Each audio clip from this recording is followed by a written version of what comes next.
Hopefully it's nothing. But I should speak to Blackthorn just in case.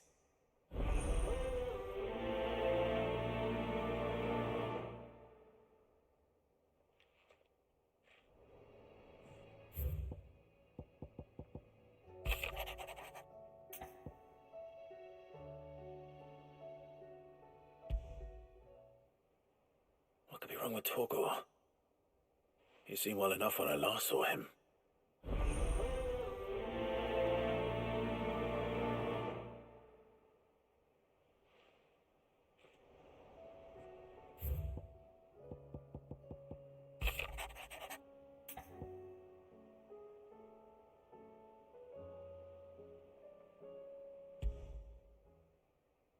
Trouble with the ledgers. Shouldn't he be asking Otto for help?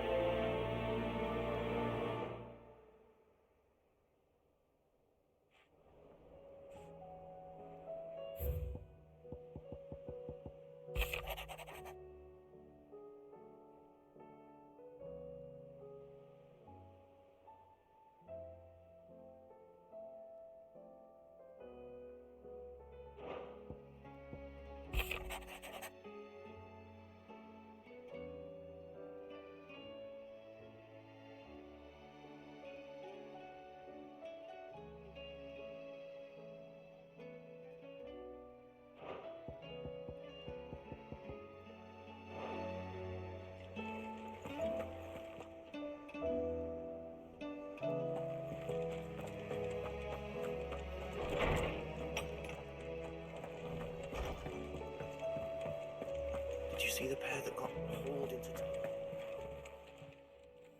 I got your note. You think something's wrong with Torgor? So you can read. Congratulations. But I didn't say I were wrong with him. I said something weren't right. He's not been eating me treats. He used to love cracking the bones from Molly's boiled brown, but now he won't so much as look at them. Didn't like him. Which is why I'm of a mind that his mind's on something else. You've not been working him too hard, have you? No harder than usual.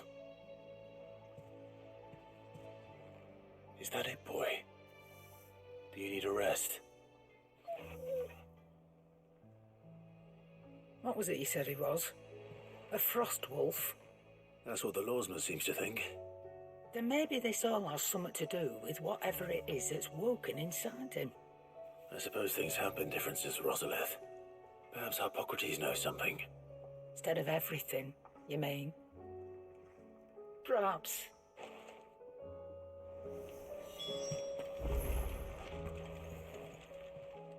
Still alive, are you?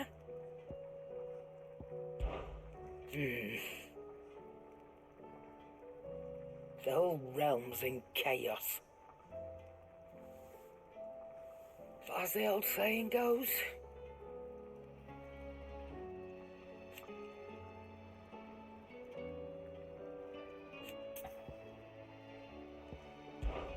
I don't claim to know much about Frostwolves, but I expect Tones does. Claim to, that is. If you're gonna buy something, be quick about it.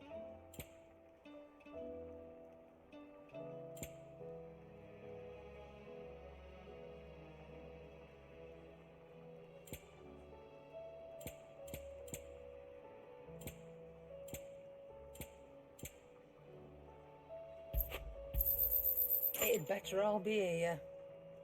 Come again. Or don't. I'm not much bothered either way. Blackthorn, do you have a moment? Not really, no. This won't take long. I just wanted to ask how you're getting on. August was worried about you, that you might still be doubting your craft, even after learning the trick of that cuirass. Is there something else weighing on your mind? Perhaps sharing your thoughts might help. That bastard's like a dog with a bone.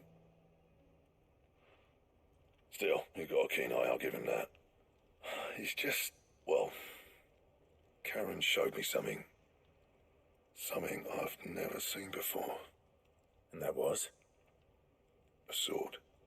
An odd-looking thing with a single-edged blade. The metal itself wasn't anything to write home about, but fuck me, the edge on it. You could slice a man clean in two with a weapon like that, and he'd be halfway home before he even realised he'd been cut. So that's what's troubling you. No. Not troubling me exactly. More distracting. Can't stop thinking, how do you get an edge that sharp? It's driving me mad. And if you knew how to do it, we could arm the curse breakers with even better blades. That's about the size of it, yeah. I'll see what I can find out. Sharper swords are always welcome. And we can't have our master blacksmith being distracted. You're a soft touch, you know that. But I can't say I'm not grateful for it. Good luck, eh? Thank you. Let's see what Karen knows about this sword.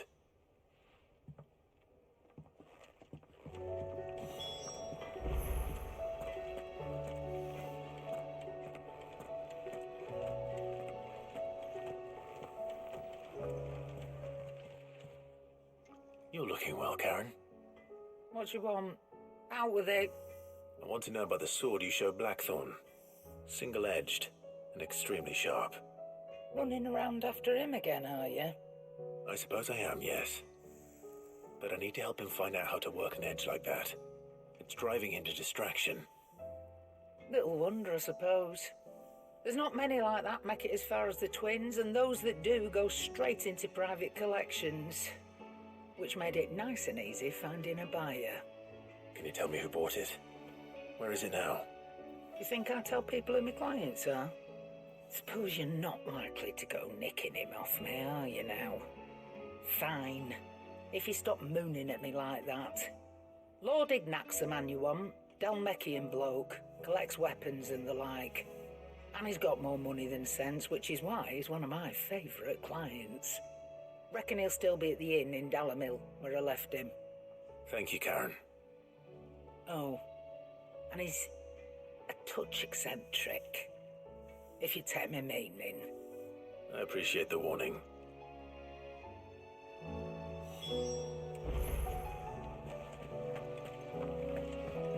Seems the hideaway has lost its appetite.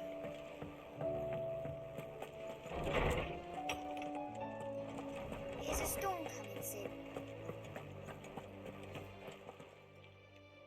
Lawsman, I need to ask you about Torgal. Something's not right with him. He isn't ill, is he? I don't think so. But according to Lady Karen, he seems to have lost his appetite, which is certainly a new development. She says he's hardly been touching his bones of late, and she believes it may have something to do with what happened at Rosalith Castle. I rather think she might be right, though not about his appetite. All canids are instinctively inclined to crack open bones for the rich marrow that resides within, and I see no reason why a frostwolf should be any different. Accordingly, I suspect it is not a lack of appetite that afflicts Torgal, but a surfeit of it. If we assume that his newfound magics require additional nourishment to sustain, it may well be that the bones Lady Karen is accustomed to providing are no longer sufficient. Frostwolves, after all, habitually prey upon far larger animals, whose bones may yield altogether different nutrients. As to where one might find a suitable substitute, some antelopes that graze the meadows of eastern Rosaria have been known to grow to a size more than double that of their lesser cousins. I don't recall ever seeing any that large. And little wonder. The oldest and largest such creatures rarely leave the safety of the highlands for fear of predators. The last elder antelope sighting I recall hearing about took place near Cressida, and that was long before the village was abandoned. Even so, it seems like a good place to start. Good hunting, Clive.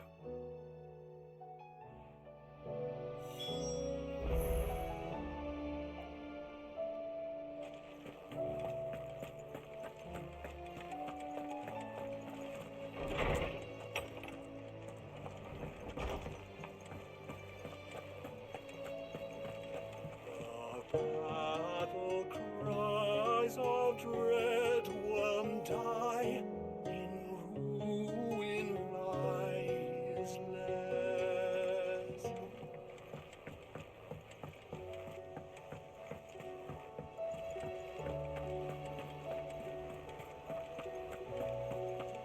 see that? Tell me you saw that. What do you make of them skies then? Alone is what? Welcome to the Patron's Whisper. Come to claim your just desserts? Come again. I may have more for you. Clive, did you get my letter? That's why I'm here. Shh. Otto might be listening. Is this better? A little. Listen, I've some bad news. It turns out the Hideaway may be slightly behind in its payment to certain lenders, and it may be my fault. But I swear to the goddess, I thought I had the numbers square. Sadly, that square turned out to be more of a circle. 0, you might say. I can straighten it out, I swear, but it's going to take some time, and I'm going to need help keeping it from Otto. Bit late for that, I'd say. There you are! What a surprise! So let me get this straight. You forget to pay our lenders what they're due, and instead of coming straight to me, you get Clive to come to you. And I will dig you out of the hole you've dug for yourself. Clive, the man in charge of the place you've been cheerfully trying to bankrupt. And you thought this was a cunning plan. Why? Well, who needs paying? Oh, just Martha. And the dame. And, well, Lady Karen. But only 500 talents. We owe 3 of our most trusted friends 5 million gil. Each. 5 million. Each. They lent us the bulk of the money we used to rebuild the Hideaway, you see, and, well, I must have made some sort of oversight. Those ledgers were my responsibility, and it was my decision to entrust them to you. This is my fault. Do we have that much to hand? I can always ask my uncle. No, we don't. And no, you won't. We've lightened Lord Rosfield's purse enough. After the king's ransom we had off him, he deserves better than to see our begging bowl. Besides, we'll need to learn to stand on our own if we're going to make this work. All right. But that doesn't mean you have to shoulder the burden yourself. Is there anything I can do to help? There might be. How'd you fancy taking these to Martha and the dame? Rocks. Rocks, he says. Worth 1,000 talents apiece, these are. A little something Sid and I set aside for when times got lean. And I reckon 15 million in overdue debt probably qualifies. I just hope our associates' eyes are a bit more discerning than yours. I'm sure there will be. Should be me making the rounds, really. But you know how it is with this place. Orders to bark, arses to wipe and all that. I know. Which is why I don't mind going in your place. Go. Do you know why I only gave Master Clive here 2 star rubies? Because you'd rather Lady Karen killed me. Because I'd rather Lady Karen killed you. Yes. Well, I suppose this is goodbye then. Don't worry. I'm sure Karen will understand. Really? Do you think so? No, I don't.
Otto, how fares the realm?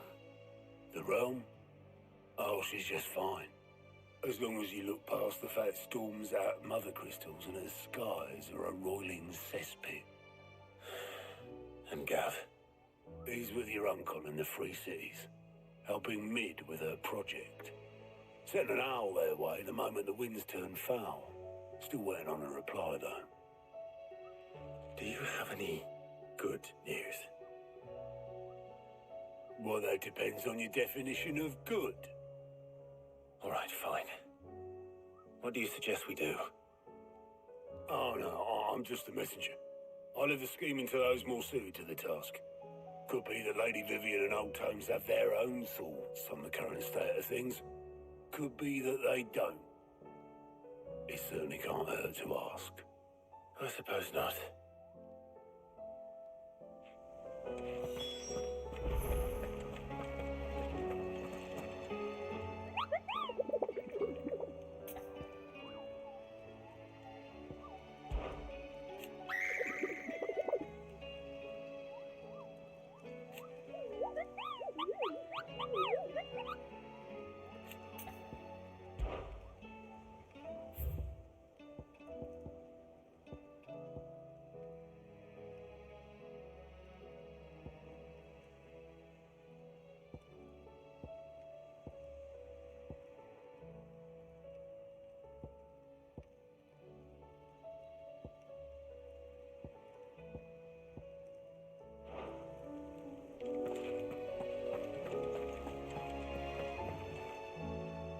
How is it that every one of your little excursions presages some inexplicable catastrophe?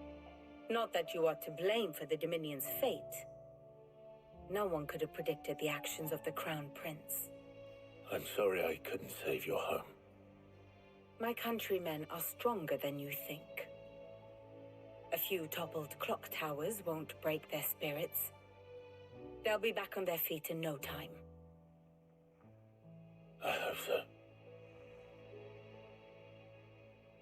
Look at us. Bluer than a pair of bog crabs. Tempting though it may be, sulking will not help us find a solution to this mess. You believe there's one to be found? I don't know. But I am certain we're more likely to find it if we first examine the facts.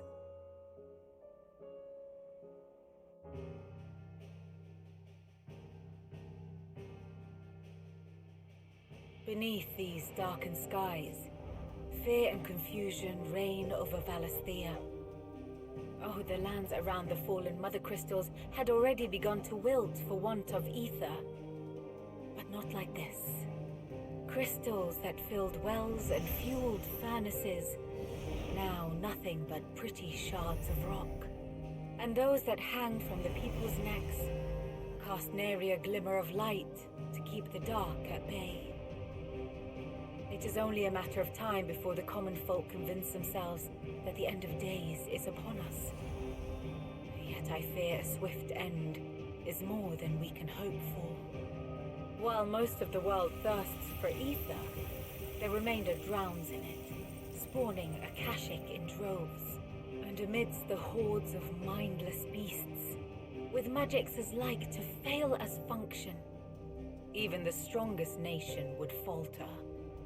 Rosaria and the Iron Kingdom teeter on the brink of collapse, while the tragedy in Twinside has all but paralyzed the Holy Empire. Dhalmekia fares little better. Rumor has it the ministers fled the capital after the fall of Drake's Fang, leaving their beloved republic to crumble. Waloed, meanwhile, moves in earnest. The Einherjar has been sighted off-storm. The world, in short, is in chaos. It would seem our civilization was nothing but a castle of sand, to be washed away at the whim of the waves.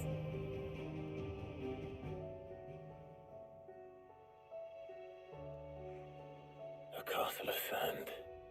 Not my best flourish, but it seemed fitting. The reports I've received are considerably more blunt in their appraisal. Without the protection of their nations, it will fall to the people to defend themselves against those who would take what is theirs. Which is only ever going to end one way.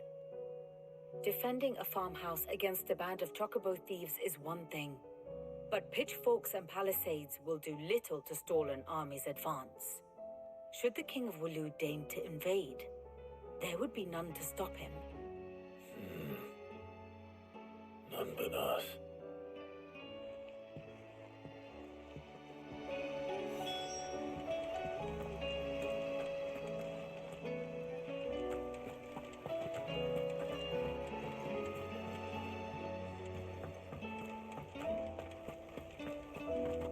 What are you making them skies then? You know when it's hot. Should call back the scouts.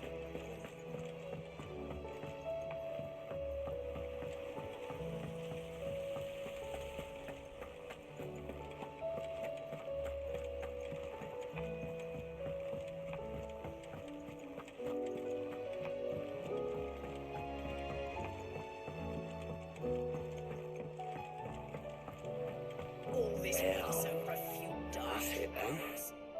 Here, Sid.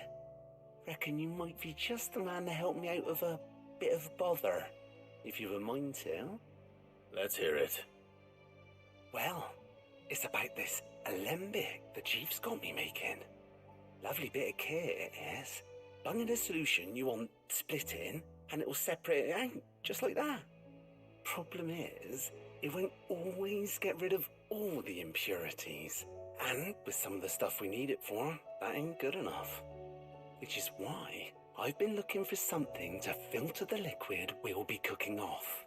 And that's where I was hoping you could help me out.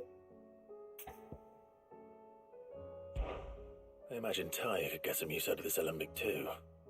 Distilling medicines and the like. All right. Why not? Proper job! So what exactly do you need for this filter? Nothing but bomb ash'll do, says the chief. Gave me a sample she'd obtained from the university stores. Couldn't believe my eyes. You pour the blackest blight water through it, and it comes out clear as a mountain stream. So, I did a bit of reading about where I might be able to get hold of some. And do you know what I found out? It's only the blimmin' bones of a bomb king. They leave them behind when they die, see? I take it that's where I come in. If you wouldn't mind. I saw a billet on the hunt board for one just the other day. Would have gone myself, but, well, fighting dirty great balls of flame ain't exactly my forte. You, on the other hand... All right. I'll see what I can do.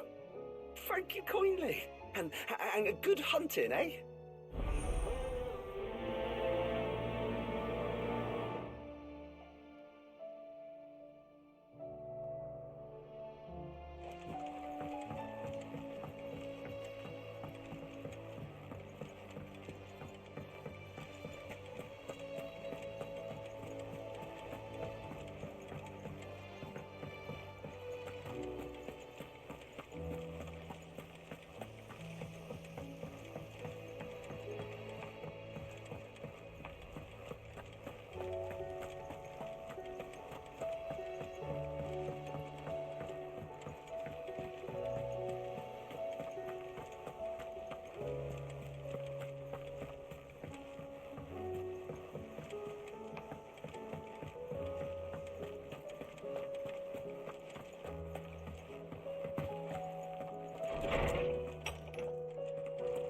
There's a storm coming, Sid. Let me guess. You're here about the skies. Is there anything you don't know, Lawsman? It doesn't take a court astrologer to augur the obvious. As for what has disturbed the heavens, that, I believe, is a question the Fallen might be better placed to answer than I. And on the 6th day did the gods tear the sun from the firmament, visiting darkness upon their prideful sons and daughters. But I dare say you remember your childhood lessons on the sins of Zemeckis only too well. You think they're connected? that Ultima was one of the gods responsible. Well, he has certainly exhibited powers that we mortals would associate with the divine. There is nothing divine about him. But he wouldn't be the first god of whom that could be said, now would he? Yet for all the fairy tales that tell of the sins, there is almost nothing in the way of actual historical accounts. Had I the Journal of Moss the Chronicler, I may have been able to tell you more, but alas, I fear all remaining copies have been lost to time. You will forgive me, I hope? Certainly not. Because there is nothing to forgive. Even without this journal, you've provided us ample wisdom. And we will always be grateful for it. Perhaps Otto will be more inclined to share his thoughts when he hears what the others had to say.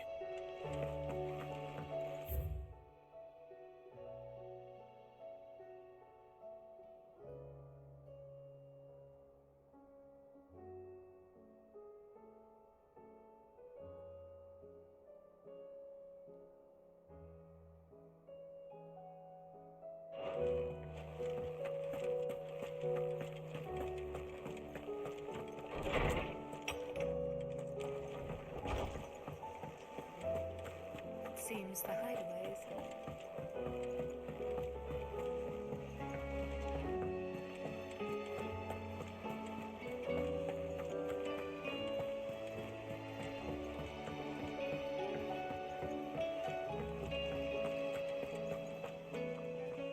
Clive, we have a problem. Only one. That would be a first. It would. Actually, there are three. We had as many owls arrive while you were at the shelves. Martha's got a cashier at her gates, and talk of monsters roaming the hills outside of Northreach has put the wind up Isabel and her lot. And don't forget Dalimil. Lubor says the village was raided by bandits. When it rains... It fucking pours. The curse breakers are spread thin, taking stock of the damage in the Dominion. And even if I could get word to all of them, I doubt they'd get here in time to make any real difference. Which means there's only two people who can. Jill and I. Let them know we're on our way.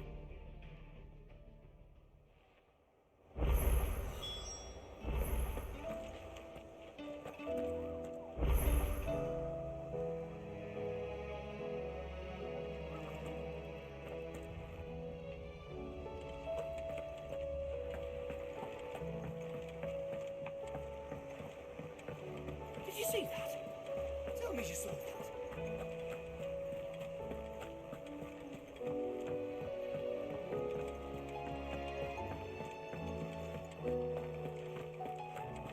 Did you see the pair that got hauled into time?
Fucking thieving bastards! As if life hadn't been hard enough round here since the Fang fell. My shop? If I had my pickaxe, I would... Oh, my finest piece.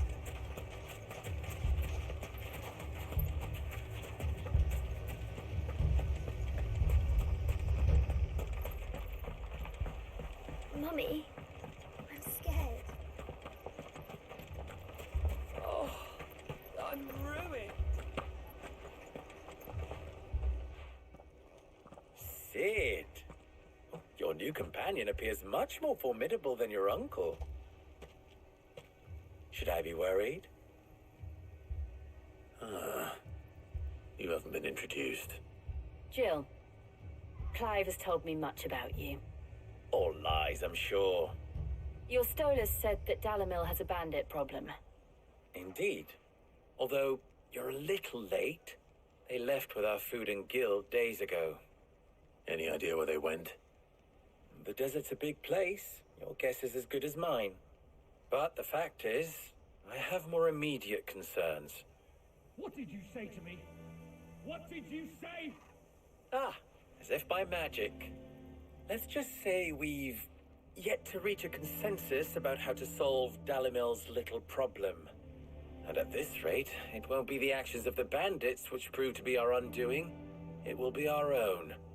Now, I've tried reasoning with the dissenting parties, but even the Desert Hare has limits. Perhaps we could talk to them. What makes you think they'll listen to us?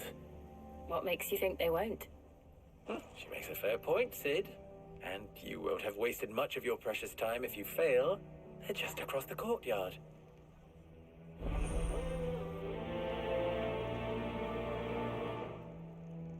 Suppose we just follow the shouting.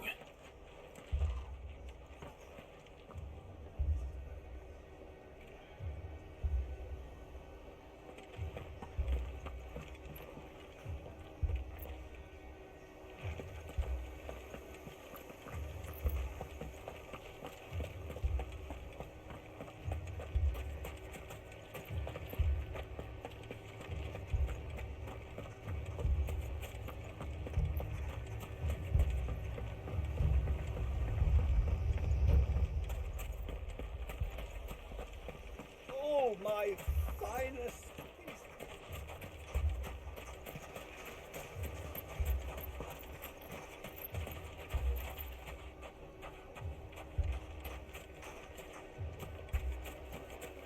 Here you are. I thought I told you to go and hide in here. Tried, but they were Stop everywhere. only doing all on his I own. was so scared.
They're not done with us yet.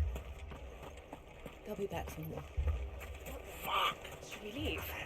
But where would we go?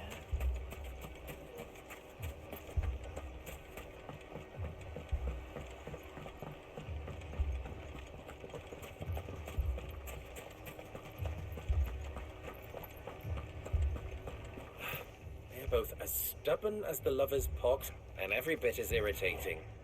The more one insists on their proposed plan of action, the more the other rails against it.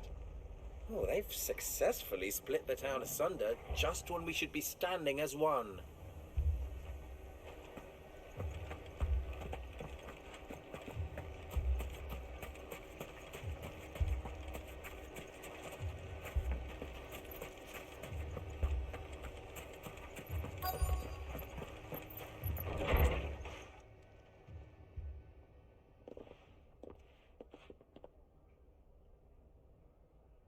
You wouldn't talk like that if it had been your men whose throats were slit. Blood for blood, it's the only way. We hire mercenaries and have them mount the bandits' heads on our walls as a lesson to the rest. And what happens when those mercenaries are slaughtered like your men? Are you going to hire more? We're better off using that coin to buy food and supplies. If we hire mercenaries, the only thing we're buying is the bandits' ire. And you cannot fill empty bellies with that. Do you hear me? But what happens when they come back? Maybe it'll be your throat that's slit. That's enough. Both of you. Any more of this and I'll throw you out myself. Come back when you're ready to talk like adults.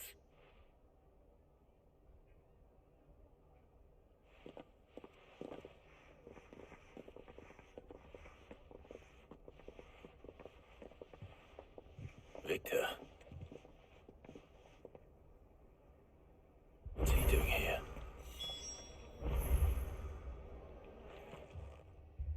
Sid. And Lady Jill. What brings you here? I was about to ask you the same thing. Costness is in chaos, and the markets have all but ceased to operate. The Briar's Kiss here in Dalimil is the only place I can reliably obtain supplies. I was here to do just that when Master Lubor told me of his troubles. He thought I might be able to talk some sense into these fools. But if you're here, I suppose his patience must be waning. Who are those people? Those were the thorns in Lubor's side. And the reason this place might be headed the same way as Costness. These accursed skies. The darkness is enough to drive a man to madness. Or an entire city, for that matter. We're still working on the skies. But in the meantime, perhaps we can find a solution to Dalimil's problems. I hope so. For all our sakes.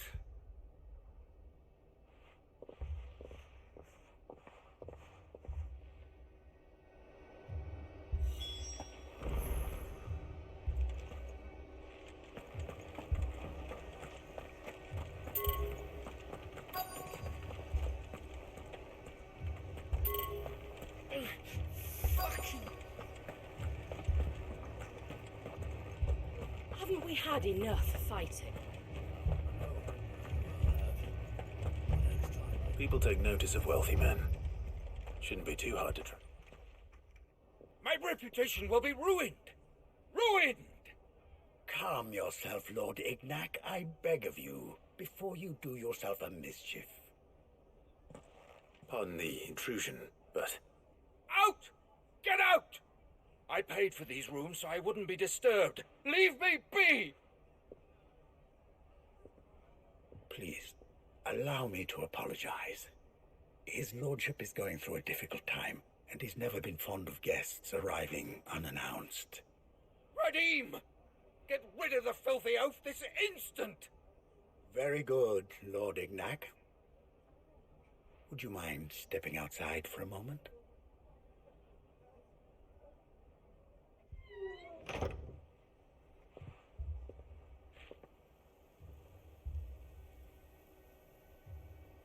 I'm sorry if I've caused you any trouble.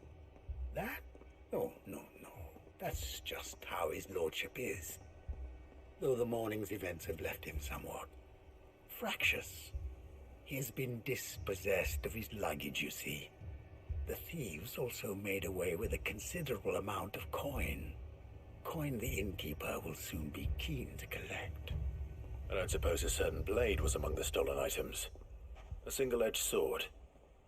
It was purchased from a merchant friend of mine. Ah, you know Lady Karen. Yes, I'm afraid it was. Then I'll retrieve Lord Ignac's luggage. But I have one condition. You have but to state it. You are welcome to anything that is within my power to grant. I want an audience with Lord Ignac. A few minutes should be enough. Then I'll be on my way. A condition I would be a fool to refuse. Of course, you shall have your audience. I don't suppose you saw where the thieves went? I did not, no. Though some discreet inquiries made on his lordship's behalf mean that I know where you might find them. The bandit's bed. Every ill-gotten coin in Dalimil is said to pass through that disreputable corner of the Val Croix. And that's where I'm heading. I shall speak to Lord Ignac in your absence, and arrange for an audience upon your triumphant return. That will be very kind of you. Farewell, and best of luck.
Straight home now.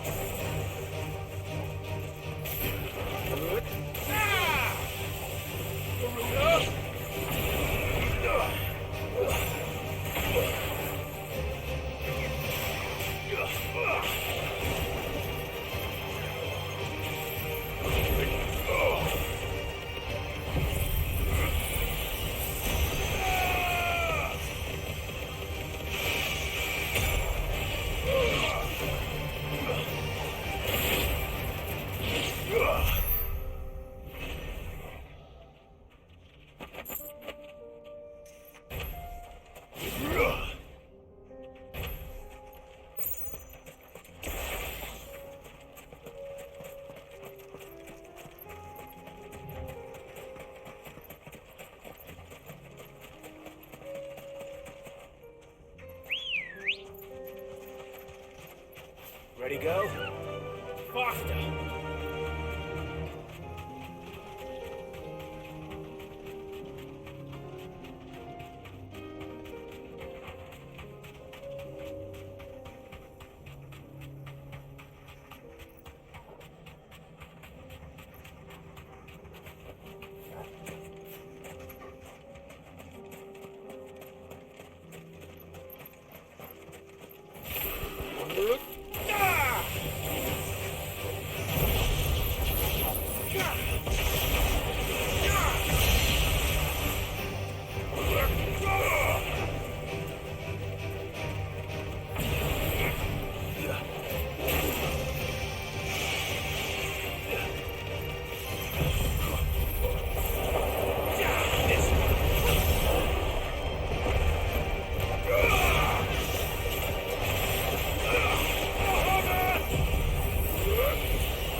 company. Come on, lads, let's tear the bastard's head off.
This must be Ignac's luggage.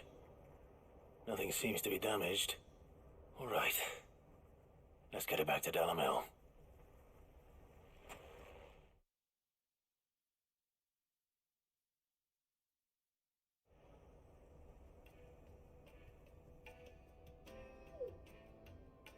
I hear I have you to thank for the return of my effects. What shall I call you, my good man? Wyvern. Glad to make your acquaintance. A formidable name indeed. Well, Wyvern, I appear to be in your debt. Radim here tells me you wished for an audience. Is that all? A few moments of your time should suffice, yes. You're a peculiar fellow, Wyvern. All right, speak. Master Wyvern was wondering if you could tell him about a certain single-edged sword you recently acquired. Oh, a true work of art, that one. Karen drove me hard on the price, but I would have sold her Radim here to get my hands on that sword. It was made in the Outer Isles, far beyond the Twins, and is used exclusively by the practitioners of a unique school of swordsmanship. They believe no combat should ever exceed a single strike and hone their blades to such perfection that none ever does. Each sword is made for that one perfect stroke, and for that stroke only. They crack upon a second blow. There's a brutal sort of beauty to it, really. But how do they hone such an edge? Fine question. Why, they use a whetstone, of course. Whetstones, rather. A whole array of them, ranging from the coarse to the fine. 10,000 licks with the sharpening stone, then 10,000 more. But it is the final stone which lends the blade its legendary sharpness. A mineral quite foreign to this great realm of ours. And that is the key. The secret ingredient. Wyvern, it occurs to me that my little lecture is hardly equal to services rendered. Take this, together with my regards. The very stone of which I spoke, far rarer among collectors than even the blade itself, and a far more fitting payment. Thank you. Pardon the intrusion, my lordship. However, it is long past time we prepared ourselves to depart. So it is. I am locked in bitter competition with a rival collector of curiosities. I am one step ahead of the unscrupulous scoundrel, but he is hard at my heels. Are there many other collectors out there? Too many to count, but only one do I consider my nemesis. Lord Byron Rosfield, and is a perennial thorn in my side. I can imagine. Farewell, Wyvern. May our paths cross again. Radim, we mustn't dawdle.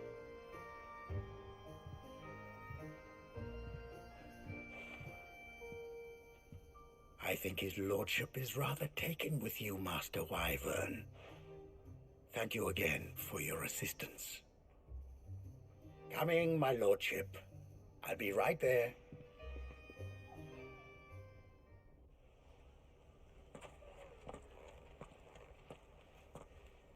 Trust Uncle Byron to find such an interesting rival.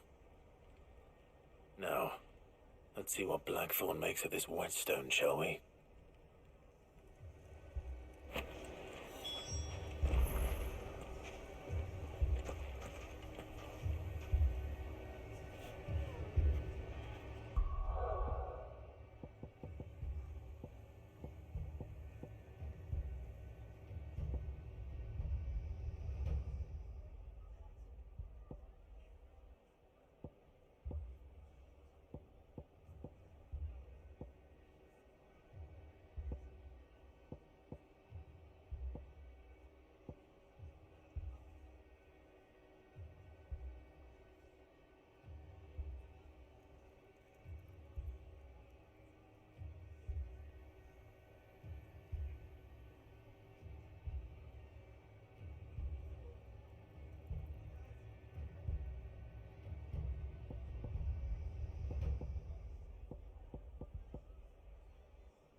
So, you see my predicament? What I saw was a room full of people who were angry and afraid. And with good reason by the sound of it. But if left to smolder, that anger and fear could set the entire town alight. My thoughts exactly. What to do? Both sides wish to protect their homes and livelihoods, if only they could agree on how. But as long as they are divided, we are vulnerable. And if there's one thing bandits like, it's an easy target. What would Sid the Outlaw suggest? Well, if it were my namesake, he'd let them choose for themselves and be on hand to pick up the pieces when it all went wrong. That sounds like a recipe for disaster. A recipe for disaster is precisely what it is. But perhaps that realization would be enough to make them question the ingredients. While it's plain neither Conrad nor Natalie will countenance the other's proposal, it may still be possible to make them doubt their own before presenting them with a third option. And that would be? To pool our resources and save the city ourselves. Why fight each other when all that fear and anger can be directed at the bandits? It appears we have a plan of action. Victor, pay Conrad a visit. See if you can't convince him of his folly. I'll speak with Natalie. As you wish. Your faces are not well known in this town. That may prove useful. Don't worry, Victor and I will do most of the talking. You need only play along. Play along? What he means to say is yes.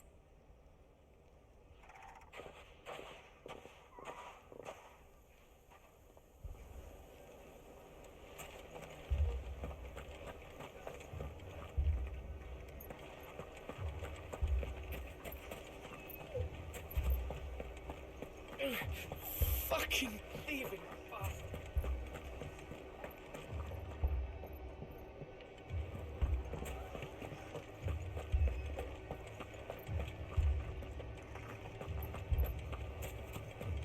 My shop? Mummy, I'm scared. I mean, it may still be possible to buy something, and we may yet be allowed... Ah, here he is now. Natalie, allow me to introduce Lord Underhill of Randalar's prestigious League of Merchants. Lord Underhill. At your service. Underhill? I was just telling the good lady of our conversation, my lord, and how you were lamenting the state of the capital's stores. Lubor says that not only are the granaries almost empty, but that war and the Blight mean this season's harvest won't be enough to fill them for winter. Indeed, certainly that is the case. The nobles in the capital are buying up the city's stocks of barley and wine, driving the prices higher than most commoners can afford. It is only a matter of time before the peasants revolt. It is worse than I thought. If what Lord Underhill says is true, I fear we have little hope of supplementing our stores, meager though they regrettably are. And while I applaud your endeavors to dissuade our more bellicose citizens from seeking vengeance, I sense Conrad is not wrong in his assessment of the bandits' likely return. Which means that now, more than ever, we will need to secure what little we still have. Food, weapons, herbs, everything. If our humble town is to endure not only this hardship, but those that are certain to follow, we must stand united. All right. If it will help to protect my home, I'll do it. But you needn't have gone through this charade.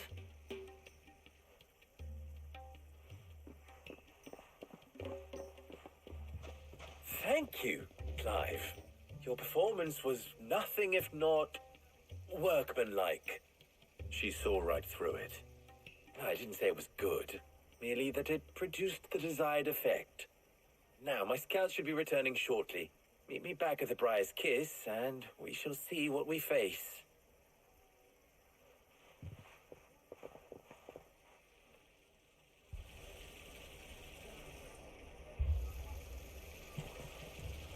It appears I have no choice but to do what little I can to defend what little we have.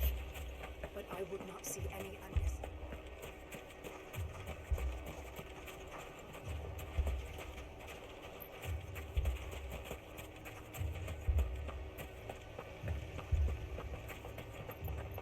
If I had my pickaxe, I would...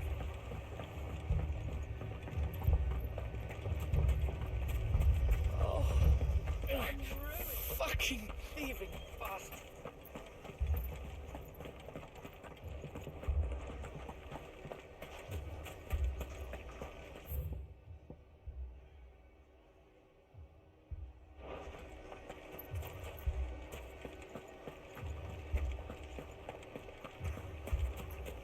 Picture it, Conrad.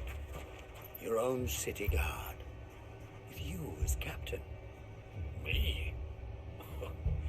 I don't know about that.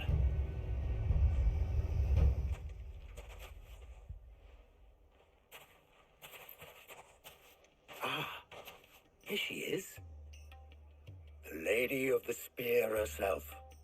Conrad, may I introduce you to Jane, commander of the Red Wings, the oldest mercenary guild in the Free Cities.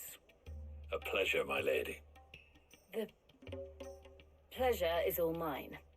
As I told you, I summoned the commander here from Canberra to inquire about a contract. Victor says you told him no. That there aren't any men left to hire. Is that true? True as the crystals cracked. Nobles came and claimed every last one worth his salt. And not just from us Red Wings. You know of the 7 high houses. There must be 2 swords assigned each one. Granted, we have a few boys left.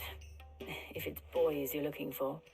Well, Conrad, are you saying that Dalamil's finest cannot defend this town better than a gaggle of unblooded striplings? That a band of beardless youths could better avenge the deaths of your brave men than you yourselves? Absolutely not. We'll show those bastards who they're dealing with.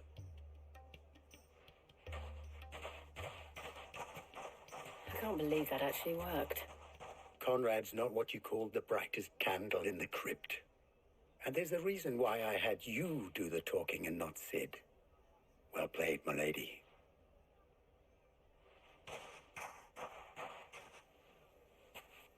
I'm not convinced our roles in this ruse were entirely necessary. I don't know. Conrad seemed quite taken with you.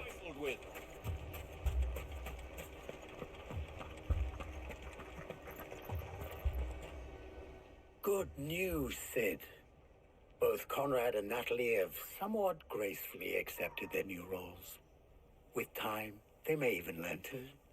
Time no longer appears to be the luxury it was before lunch. I take it your scouts found the bandits. Technically, it would be the bandits who found my scouts. It appears they march for Dalamil as we speak. All of them. You're not serious. They don't just want food, they want the whole damn town.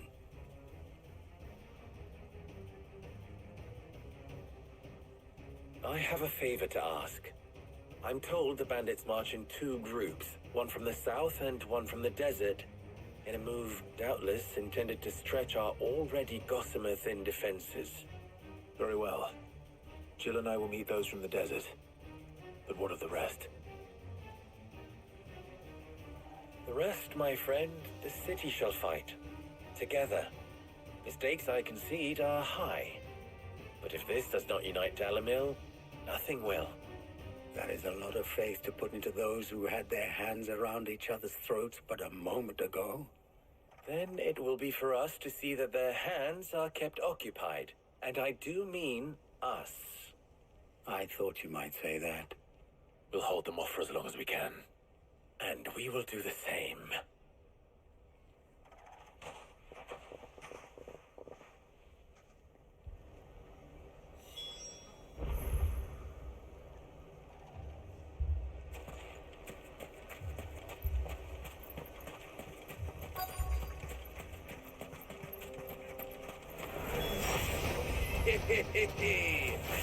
No women folk will have some folk. I'll take that one. He's all yours.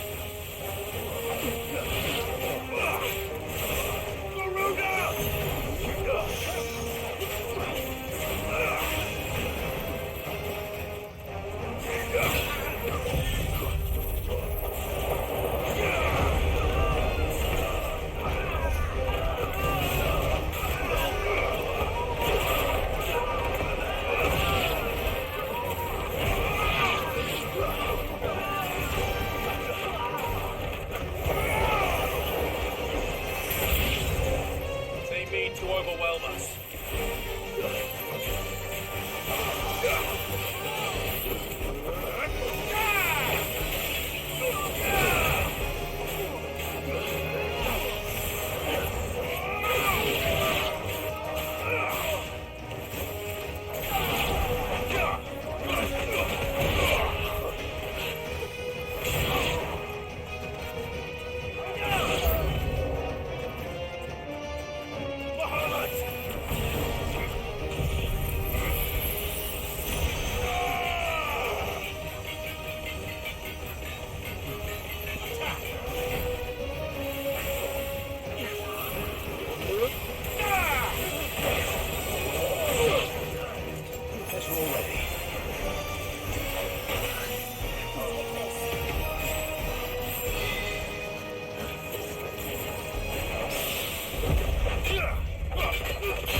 Let's try.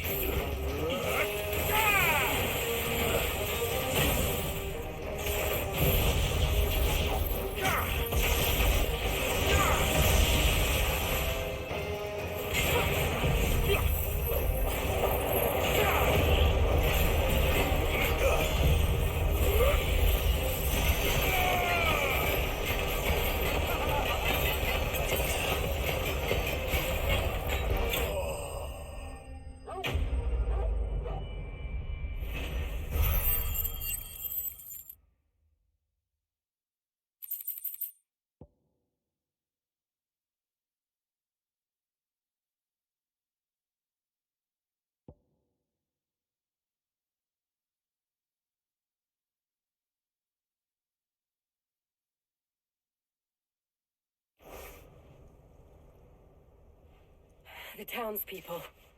Could they have held out? I don't hear any fighting. What do you think? That we should hurry.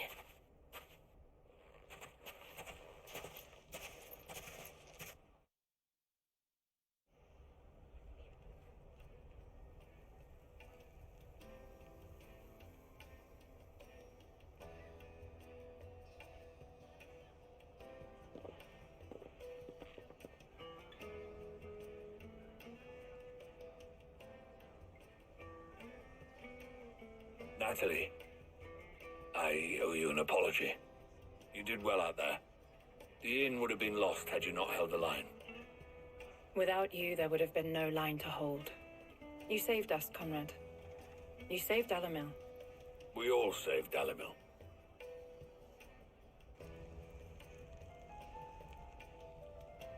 Conrad seems to have had a change of heart. I'd say they both have. I take it from your presence that our visitors from the desert won't be joining us either. Pity. The plan worked, Sid. Granted, it only took an army of bloodthirsty bandits at our gate. Calm now, Victor. Why quibble over the details? We are united, and that is all that matters. As for you, Sid, you fight considerably better than you act. I'll take that as a compliment.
Clive. If you're gonna buy something, be quick about it. You'll not find a better price than that. You're rubbing me blind, you know.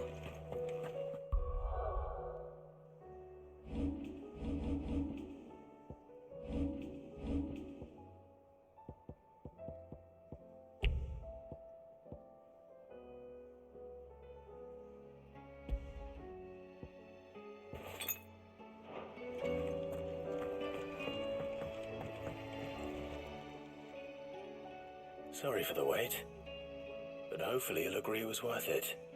You learned something about that sword then? I did better than that.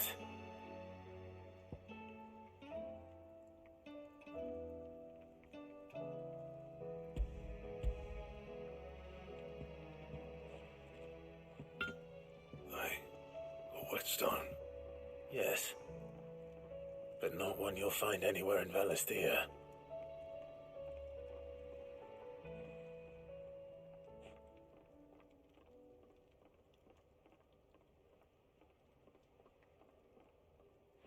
No wonder I couldn't get the same finish on the grinding wheel. One hit and all done, eh? Might not be so bad if all you ever fought were duels. Good luck on the battlefield. Your second opponent would be your last, no matter how good you were. Even so, is there some way it could be used to give the Cursebreakers an edge? I think so, yeah. With this whetstone and the right kind of steel, I could probably even make a twin of the blade that rattled me. But there'd be no replacing this little rock once I worn it down to a sliver. I reckon we get a dozen swords from it, if that. Swords that the Cursebreakers wouldn't know how to wield properly, and that would see them through a single fire piece. Nah, no point trying to copy that thing. Be about as much use as a wax anvil. But finishing our blades with a whetstone this fine, now that's something to consider. And what's finer than fallen masonry, eh? Or more hard-wearing, for that matter. Just imagine it. Good Valisthean steel with an edge as sharp as any found in the Outer Isles. I won't make a copy, nah. I'll make something much better. I'm sure the Cursebreakers will be delighted. Just don't push yourself too hard. Don't you worry about me, sunshine. I've been working day and night since I was half your age, and I'll still be here when you're long gone. Hey, thanks, Clive. I mean it. I owe you one, August too. It's good to know someone's looking out for me. You'll be happy to hear you said that. And I'll see that my debt to you's paid. First new blade I make's got your name on it. You come and find me when you've got the materials. All right. I will.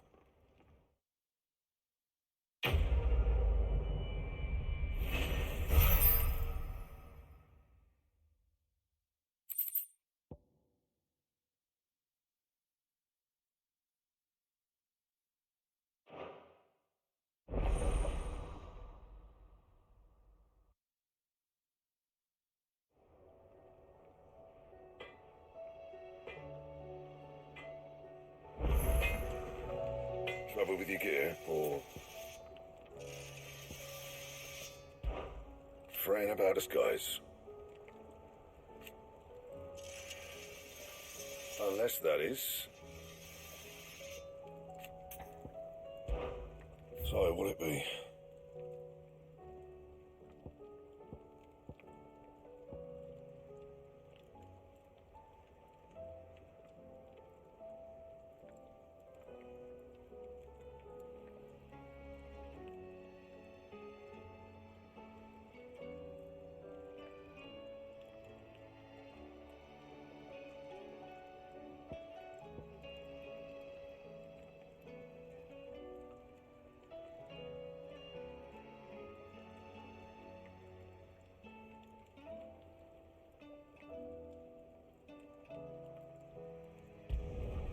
Not bad, if I do say so myself.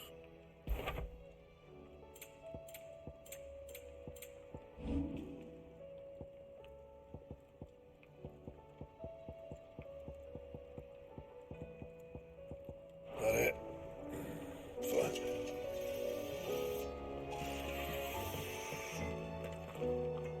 Did you see the pair that got hauled into time?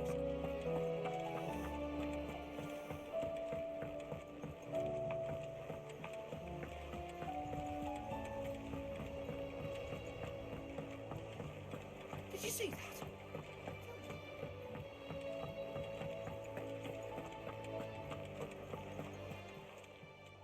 Welcome to the Patron's Whisper.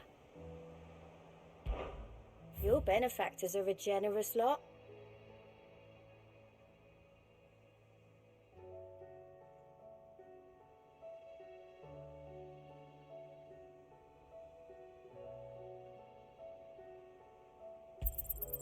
You earned this. All done?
I don't want to see any more of our friends hurt.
save us.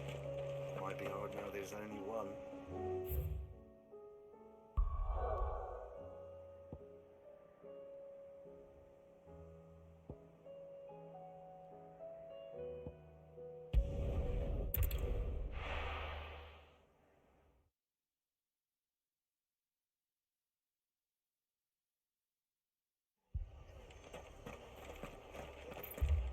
The Akashic attacked us out of the blue. This man's gonna die if we don't get into a healer.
Martha, it's good to see you.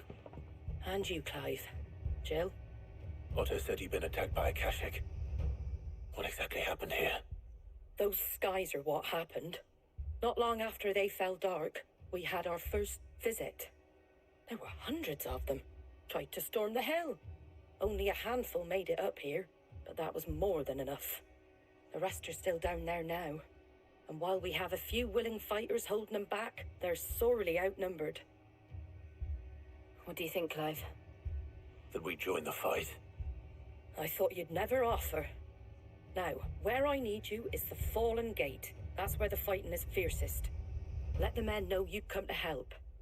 Something tells me they'll be pleased to see you. We're on our way.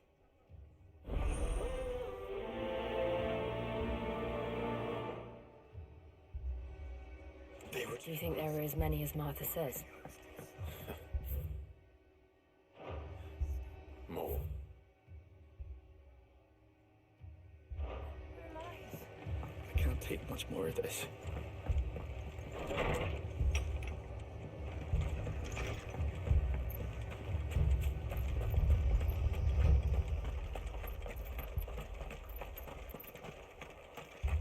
You don't think they've abandoned us, do you?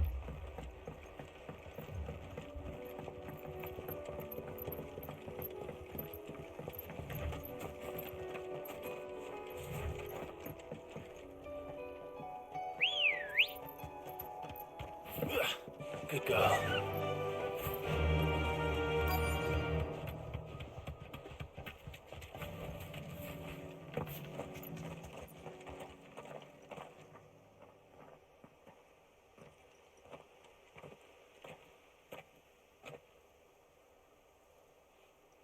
Clive, wounded.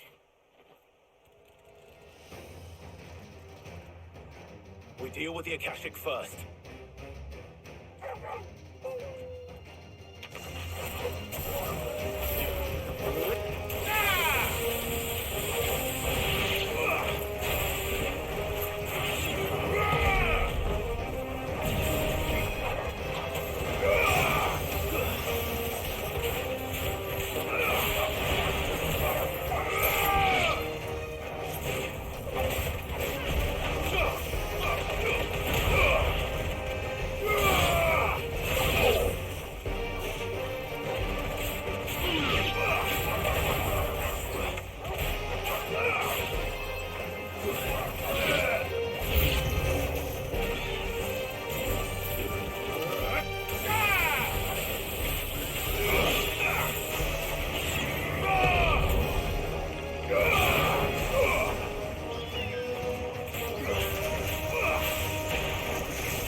These men don't have the look of hired swords.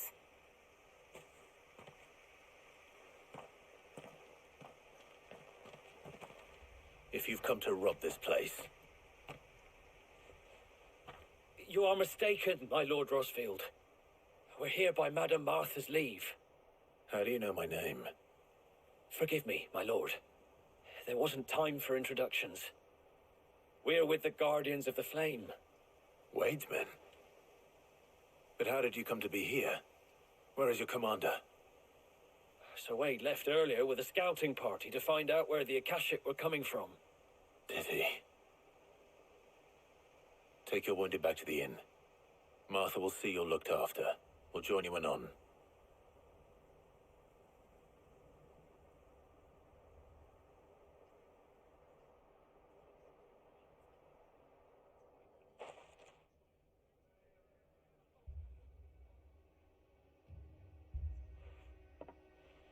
And to think you took them for thieves. A fine reward for holding off the horde, that is. When did Wade and his men arrive? Not long after Rosalith fell. The Guardians asked me to shelter some of them that had lost their homes. They were making ready to leave just as the skies turned, and we agreed it was best we stuck together. Martha! Trouble! The scouting party's almost at the lift, but they got a pack of Akashic snapping at their heels! And they got wounded with them! They're not gonna make it! Damn it all. We'll worry about them, Martha. You look after everyone here. If any can still fight, send them to the lift. I will. You two be safe now.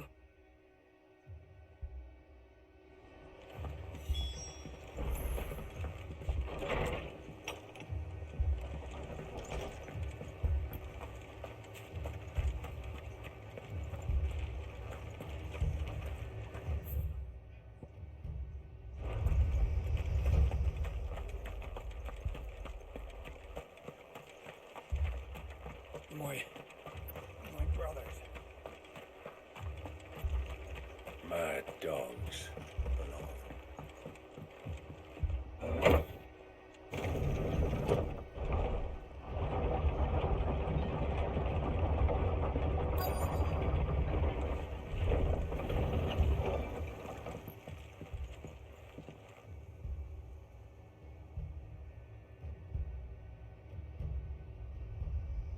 Squire, I need you to get those who can still walk up the lift to Martha's. But what about... I didn't ask, Oscar. Sir. Sir Wade. Lord Rossfield. If you aren't a sight for sore eyes. Martha seemed to think you might need some help. And by the looks of it... We thought we could sneak by them. But we didn't know there would be so many. How could we have? Behind you!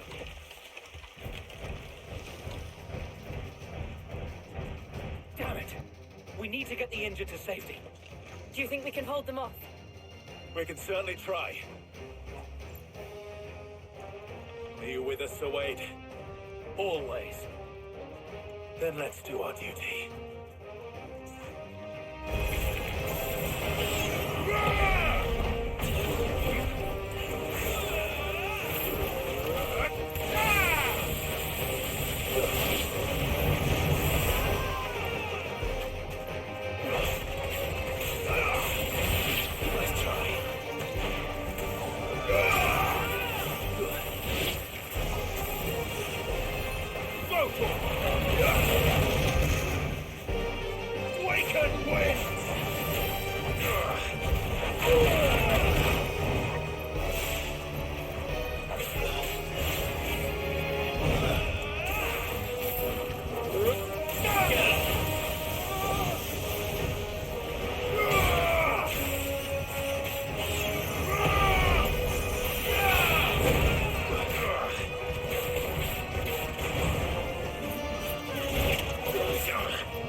Is anyone hurt?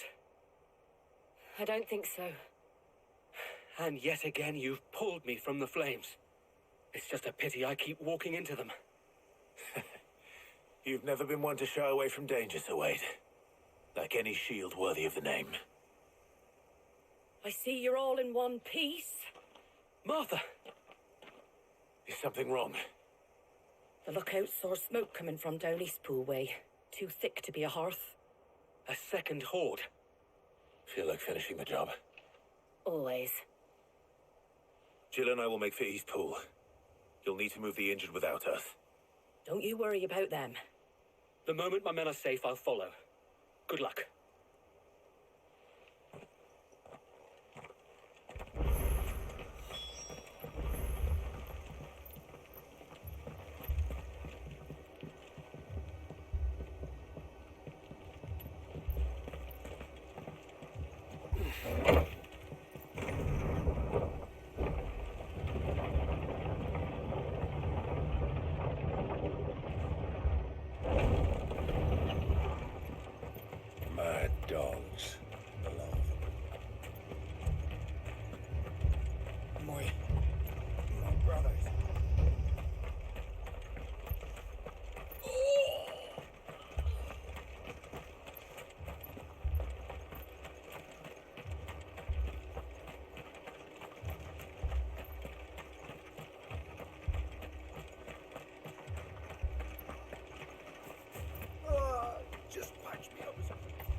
They're headed for the rest. We have to slow them down. Martha and the others won't be ready.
Something's coming.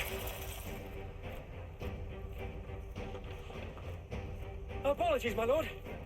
Did I miss anything? Only the first round to wait. Shall we?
Do you see any more? No. I think that was the last of them. But it won't be long before the next lot arrive. Then we make for Martha's while we can.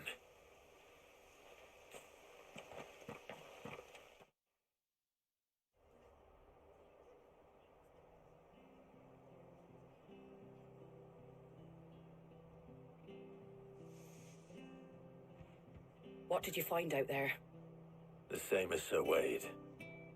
Scores of Akashic. Well, wherever they came from, they're gone now. Our lookouts say the lowlands are clear. Hopefully we'll have enough time to lick our wounds. How many of your men were injured? A damn sight less than if you hadn't turned up. Thank you. It was a hard-fought victory. But as long as the skies remain dark, I fear the Akashic's numbers are only going to rise.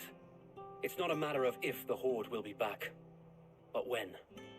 And whether that's sooner or later, we'll need to be ready. The inn here affords a good view of the land, and is easily defendable. I'd like to make this one of our outposts. What do you say, Martha? You'd have more men to guard the rest. Well, when you put it like that, of course they can stay.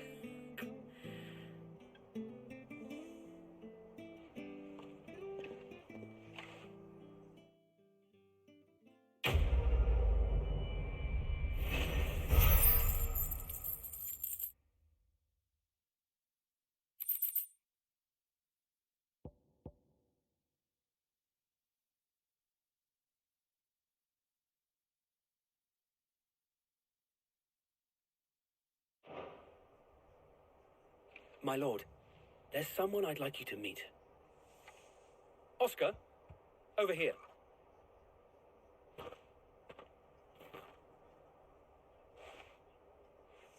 It is an honor to make your acquaintance, Lord Rosfield. I am Oscar.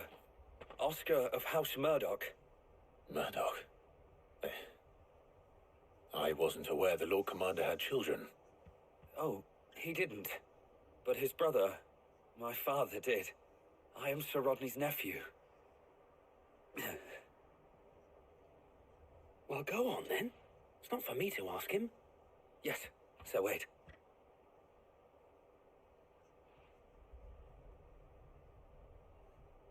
If it please you, my Lord Marquis, might you take me as your squire? I would learn the duties of a shield from the finest. I'm sorry to disappoint you, Oscar, but I'm a shield no longer. Nor was I ever the finest. And spending time in the company of an outlaw hardly seems a fitting education for one aspiring to take his oaths. My Aunt Hannah once told me that a man is not defined by his title, but what he does in its name. You have accomplished much since taking on the mantle of Cid, winning no little honor in so doing. And I would sooner serve under an honorable outlaw than an unworthy sheep. Not that Sir Wade and the other Guardians are... I mean to say that, they're... It's all right. We know what you mean. There is only so much the boy can learn from me, my lord. But a squire... Would that really be so bad? You were a squire once. And I'm certain Sir Rodney would approve.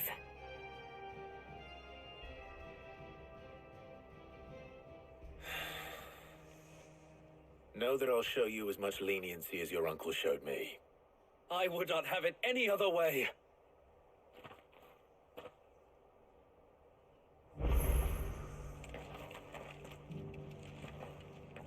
I will not let you down, Lord Rosfield. You or my uncle.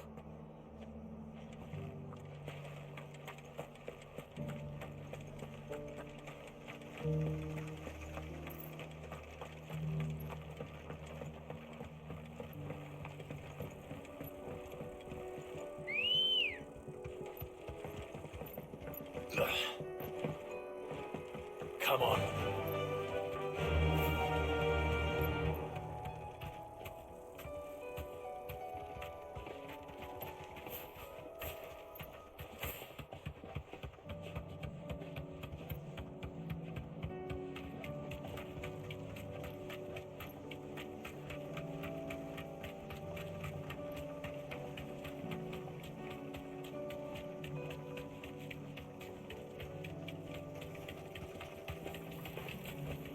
Straight home now.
Oh shit, what's going on, Paul?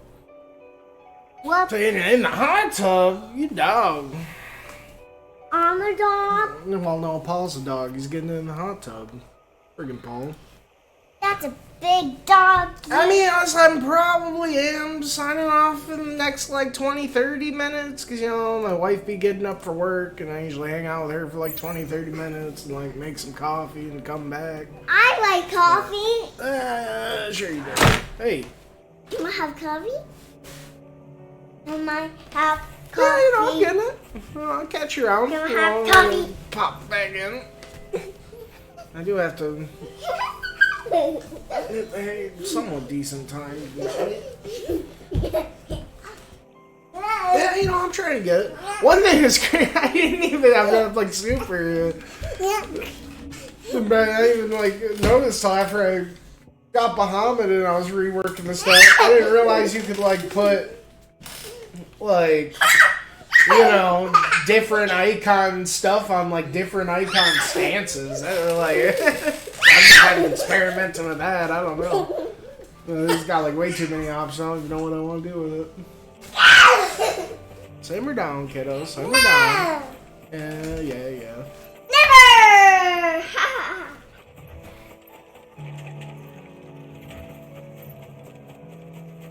Never! Hey.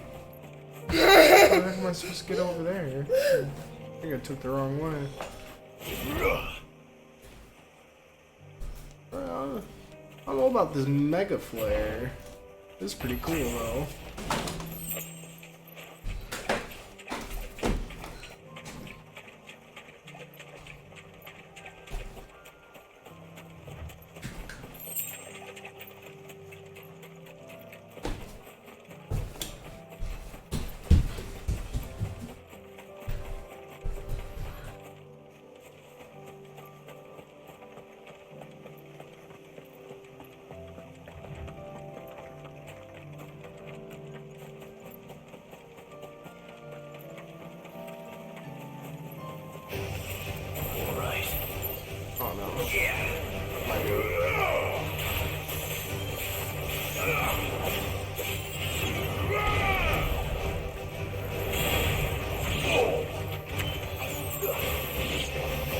Oh jeez, I have it locked on? That's like the first time I had it locked on in this game. And I just like pressed on one and did that. It's kind of wild.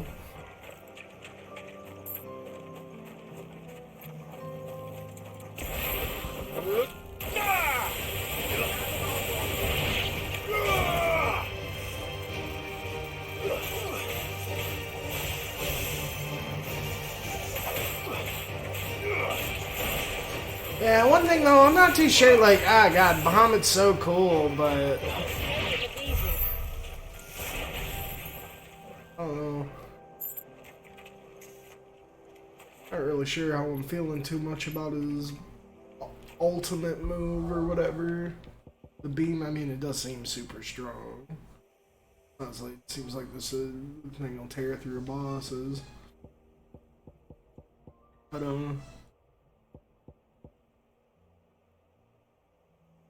the problem is, you know, I have with a lot of these stances is the only like one like with the circle function that I actually like is like the Garuda and the Phoenix. But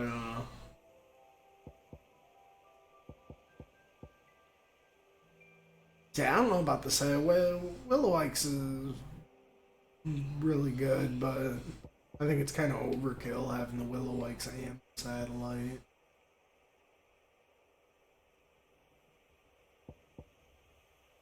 Be taken to setup or whatever. One thing I'm kind of curious about is it would like honestly change everything. Is can you do the thunderstorm? Or probably not. Nah, that'd be crazy. Goes like straight spellcasting shit if you could do that. You know, like maybe the flare breath would be cooler. Or...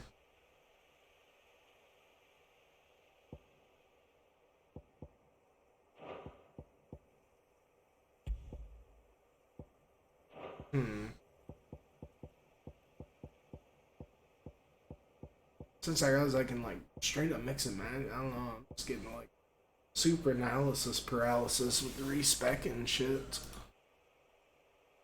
I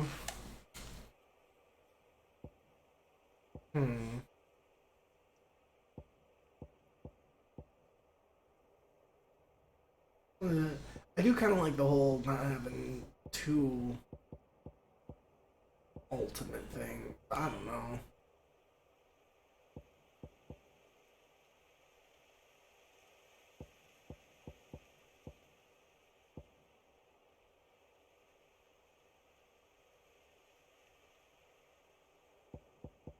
We'll probably do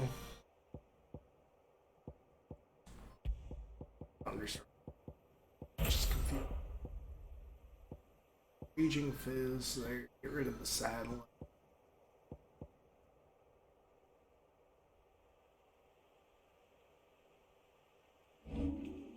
Satellite.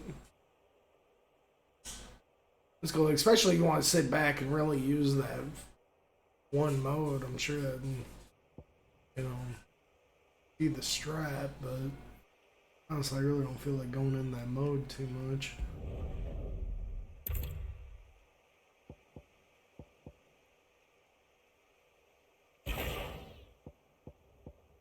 It just sucks that, yeah, the ones with like the coolest friggin' like crazy ultimate stuff has like the weakest circle function.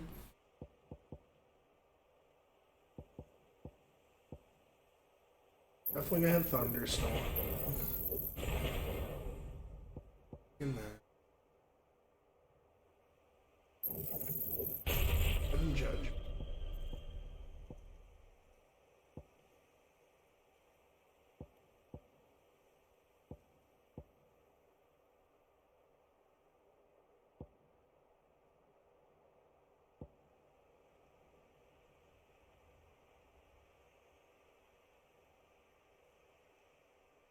I never even used Wind Up, but I gotta admit, Wind Up seems pretty sick.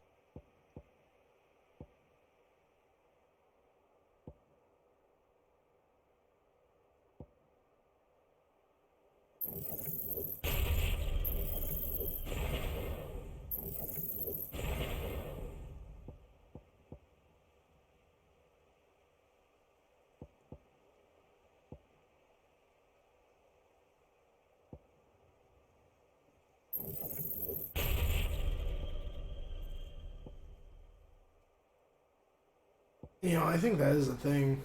Maybe let's try Wind Up.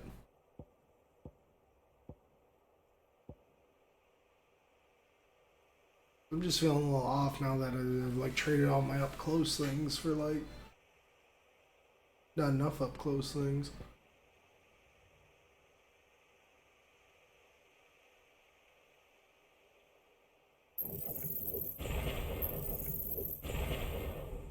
I mean, Wind Up's half as cool as Raging Fist.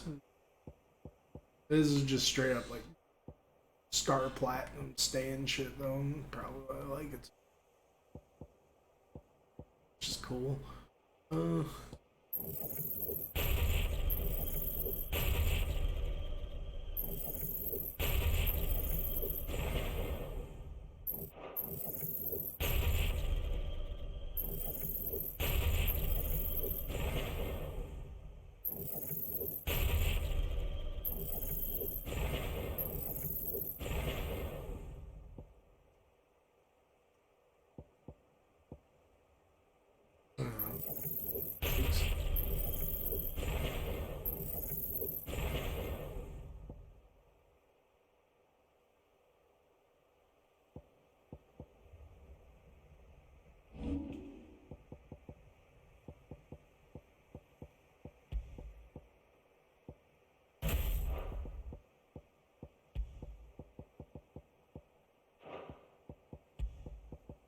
It's kind of poetic to have the Titan on the Garuda.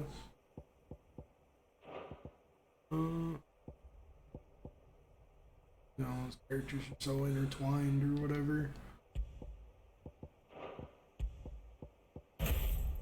There.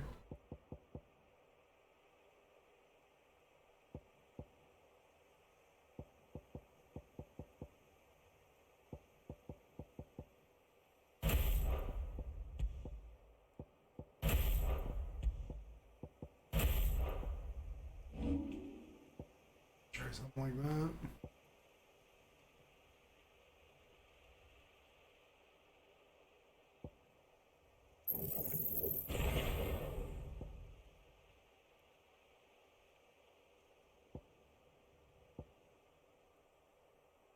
Ooh, 5,500.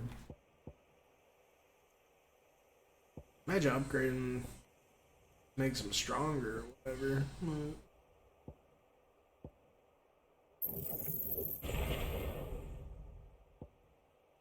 Really doesn't tell you like how much or anything.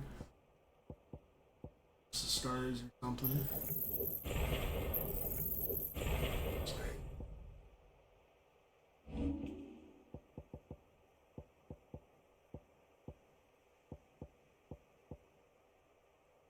Yeah.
Other way out.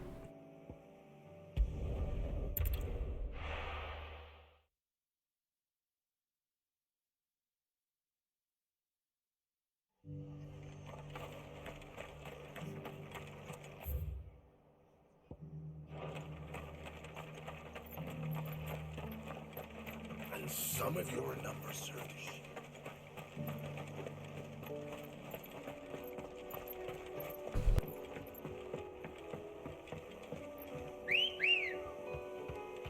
Good girl.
will sleep easier without him at their gate.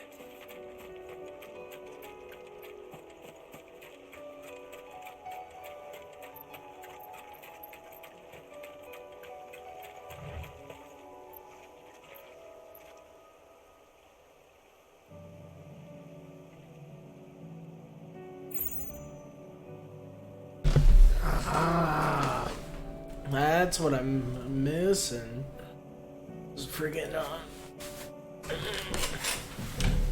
mean, I guess I did kind of have the best one. Yeah, we gotta take out it.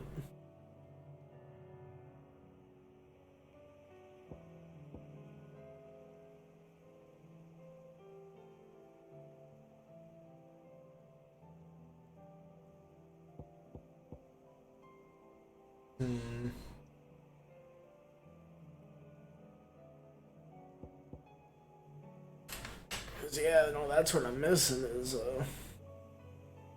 just some residual heals from the friggin' Phoenix.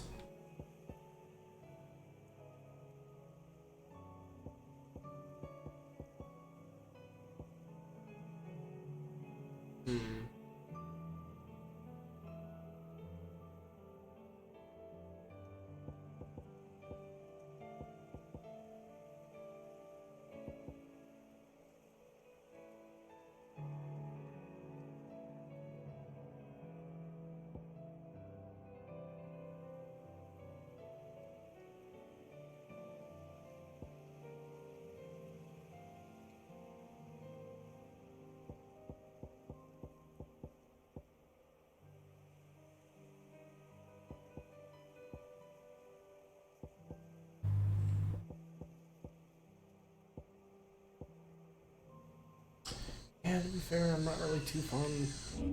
Yeah. I'm kind of missing the Phoenix dash function.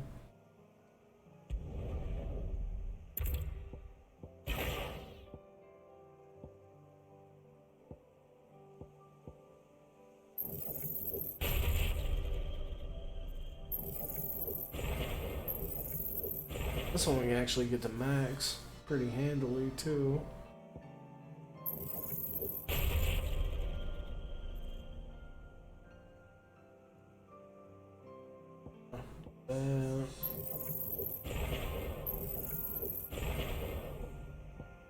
Storm, Lakes.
Oh.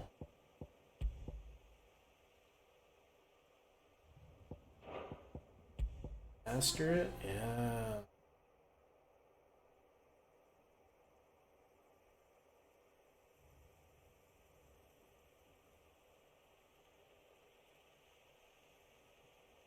That changes everything yet again.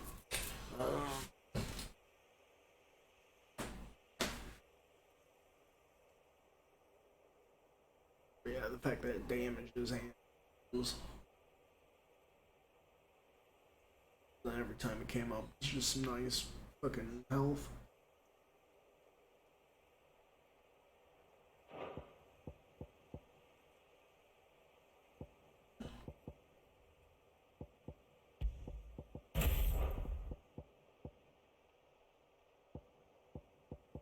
does.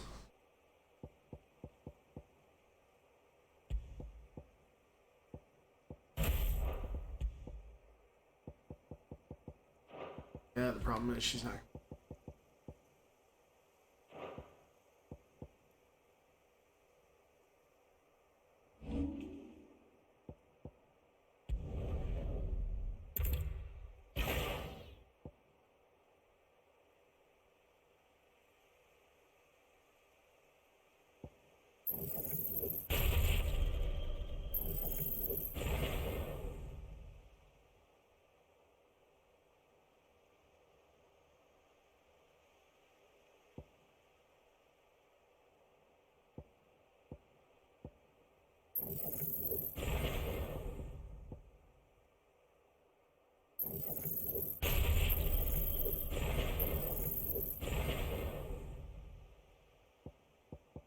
Racing.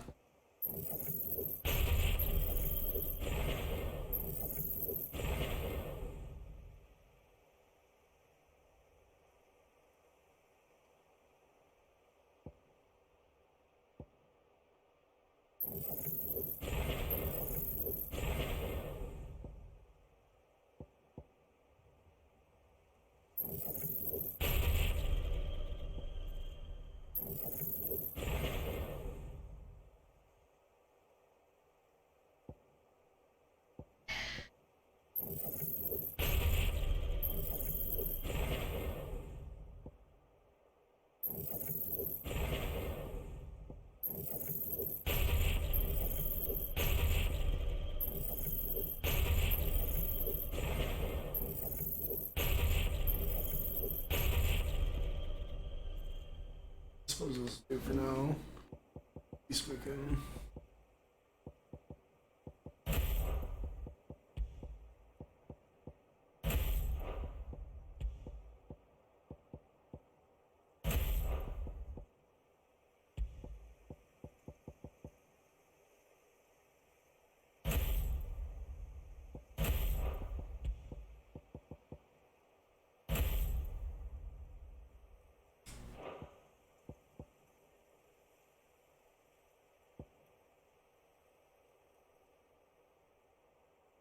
Yeah. It's a little 1-2 skidoo.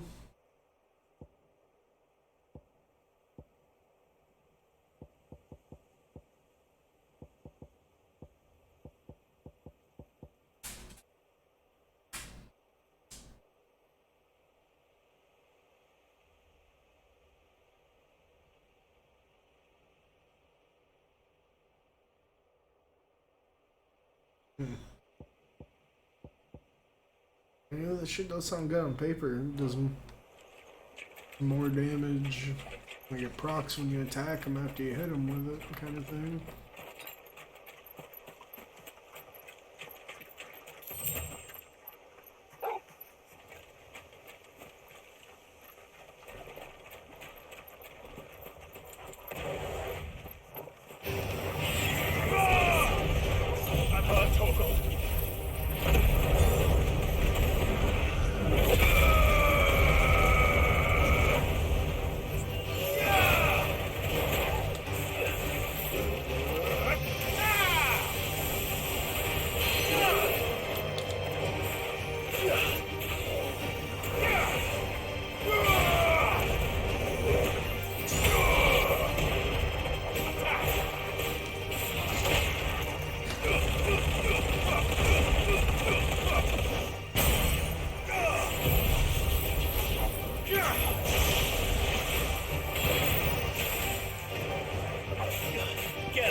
going on, dude? So, oh yeah, I'm stomping around. As I feel like I've spent most of this session, I can't believe it took me whoa, what's going on, kid? I can't believe it took me like this many hours in to realize it. You know, it wasn't until, I was just messing around with Bahamut and stuff, you know, checking him out. And like, I didn't realize you can, like, put different icon stuff on other icon stuff. I mean, I just realized it's like when you mastered it, which makes sense, but you know, God, that changes everything, you know? It's not like, you know, messing around with all this stuff. I love you, Dad. I love you too, kiddo. Yeah. Oh my God, I heard all the excitement. Paul's I love you, Dad. I love you too. Are you happy? Yeah. You say what's up to the Paul man, do? Yeah. Yeah. Yeah. Yeah. So yeah, you know, that's insane. You know, it's just like, God, yeah, between all the respecting and like all the different options, I'm just getting friggin' analysis paralysis. Like I said, in the past hour or so, I'd probably respect it like 5 times. Like, oh, you know, actually, this would be neat. It's like, you know, I was messing around with Bahamut, which he has a lot of cool stuff, but I feel like he's like, you know, if you want to like stay back and sling spells and keep away, which really ain't how I do. That definitely hasn't been my play style thus far. I'd rather just like, and then it had the satellite stuff, which was cool, but then it felt like it was just too much like time setting up between the satellite and the Willowwicks or Willowwikes or whatever. I love you, Dad. So, you know, I did actually just get done having like the Phoenix stuff off. But it's like, the Phoenix, it feels like you gotta have Phoenix and Garuda, because, like, they have, the best circle functions. I feel like all the other, like, circle functions, they're neat. I bet you, like, late game, you can build some crazy play styles off them and everything. Like, these are the ones that actually, like, let you, you know, pull someone towards you or fucking push yourself towards someone, you know, just keep stuff moving and shaking.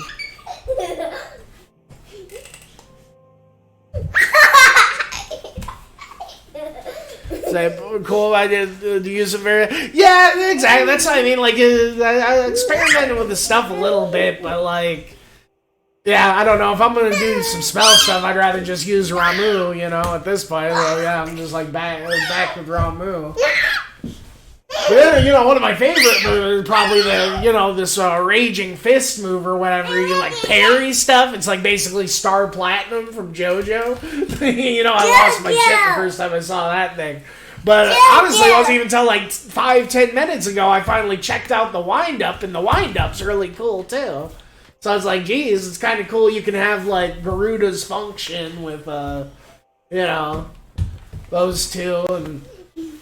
I've been rocking pretty much just like, you know, I've been calling like this, like you know, every like icon's got like their turbo ultimate like stuff, you know, but friggin' it kind of, like I said, I took the Phoenix off and I was like, oh man, you know, it's like I noticed my health started getting like. You know, I have to use potions I wouldn't before. It was like, man, I was like, oh, dude, it was totally from, like, that little, like, health you'd get every time you use the Flames of Rebirth, you know? You combine that with, like, the health you get from Semi-Prime and with, like, clicking in your sticks. It's like, yeah, you know, you get, like, all the health from doing that. So I'm like, okay, I gotta fit that back in there. I get the Flames of Rebirth, you know. Yeah, get the Ifrit, Phoenix, Shiva, and Ramuh for me. But, oh, Paul, why'd you spoil and tell me that you got Shiva? That's fucked up. No! That ain't cool. No, I mean, I guess it makes sense. I'm not that surprised, but alright.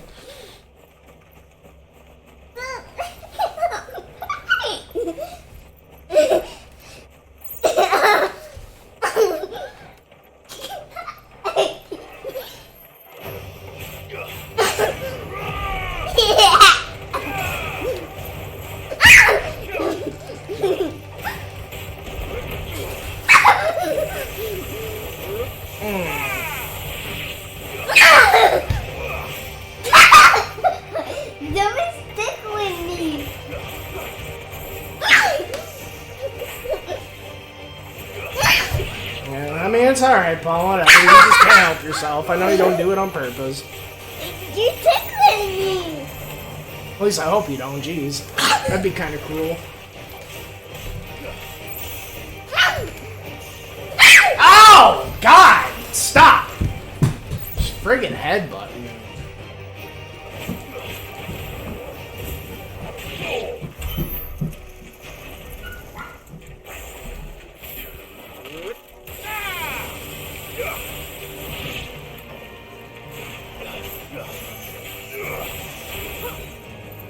Yeah, I mean, it doesn't surprise me, just like, it didn't surprise me, Sid kicked it and you got his shit, and then, I don't know, I guess it'd just be cool if I heard it from the game's mouth itself, though, I don't know.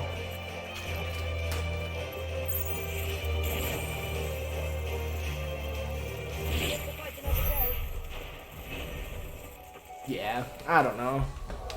I'm sorry, I ain't trying to make you feel bad or nothing, but I'm just fucking bummed out now. I don't even want to fucking play. I don't want to fucking... Thanks for spoiling shit again for me. I don't know. See you, dude.